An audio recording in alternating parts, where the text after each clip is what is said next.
حفظ و ترجمہ حاصلات طلم۔ اس سبق کی تکمیل پر آپ اس قابل ہو جائیں کہ دیے گئے کلمات کو بعد ترجمہ یاد کر سکیں اور ان کے معنی مفہوم کو جان کر اپنی نمازوں میں پڑھ سکیں۔ سورۃ الکوثر کا ترجمہ یاد کر سکیں۔ سورۃ الکوثر۔ بسم اللہ الرحمن الرحیم۔ شروع اللہ کا نام لے کر جو بڑا مہربان نہایت رحم والا ہے۔ انا اعطیناک الکوثر فصل لربک وانحر ان شانئک هو الابتر۔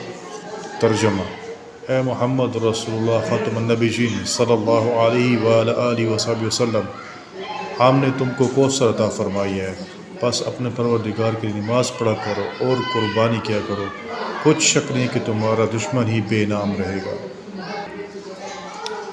قرآن مجید کی سب سے بڑی سورت سورۃ البقرہ ہے اور سب سے چھوٹی سورۃ الکوثر۔ کلمات نماز، صفحہ نمبر 5۔ نماز کی حالت میں رکوع کے دوران 3 مرتبہ یہ کلمات ادا کریں۔ سبحان ربی العظیم۔ ترجمہ: پاک ہے میرا پروردگار جو بڑی عظمت والا ہے۔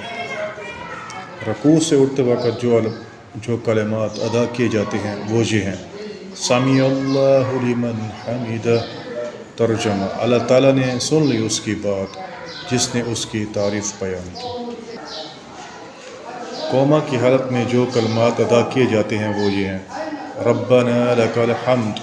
ترجمہ: اے ہمارے رب سب تعریفیں تیرے ہی لیے ہیں۔ سجدہ میں 3 مرتبہ یہ تسبیح پڑھی جاتی ہے: سبحان ربی الاعلی۔ ترجمہ: پاک ہے میرا پروردگار اونچی شان والا۔ رکوع سے اٹھنے کے بعد کی حالت کو قوما کہتے ہیں۔